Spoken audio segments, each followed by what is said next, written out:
ఏపీలో scrub typhus కేసులు పెరుగుతున్నాయి. మృతుల సంఖ్య 5కు చేరడం ఆందోళన కలిగిస్తోంది.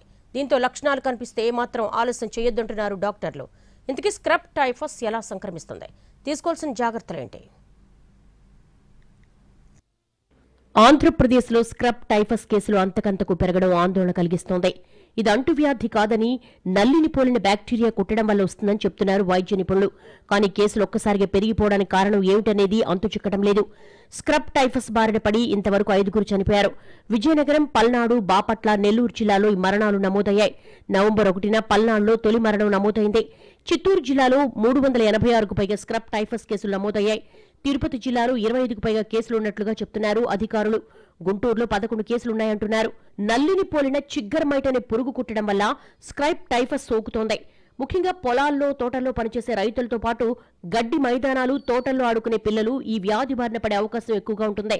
స్క్రబ్ టైఫస్ సోకిన వాళ్లలో తలనొప్పి, జ్వరం, ఒళ్ళు నొప్పులు వంటి లక్షణాలు కనిపిస్తాయి. ఒంటిపై దద్దుర్లొస్తాయి. ప్రాథమిక దశలో రాడిప్, వైల్, ఫెలిక్స్, ఐజియం, ఎలీసా వంటి వైద్య పరీక్షల ద్వారా దీనిని గుర్తించవచ్చు. సరైన యాంటీబయాటిక్స్ తో చికిత్స అందిస్తే ప్రాణాపాయాన్ని నివారించవచ్చు. వైద్యం అందితే 1-2 రోజుల్లో పూర్తిగా కోలుకునే అవకాశం ఉంది. అందువల్ల శరీరంపై ఏదైనా పురుగు కుట్టినట్లు అనిపించినా, కాలిన గాయం లాంటి మచ్చలు, దద్దుర్లు కనిపించినా నిర్లక్ష్యం చేయకుండా డాక్టర్ని సంప్రదించాలని సూచిస్తున్నారు డాక్టర్లు.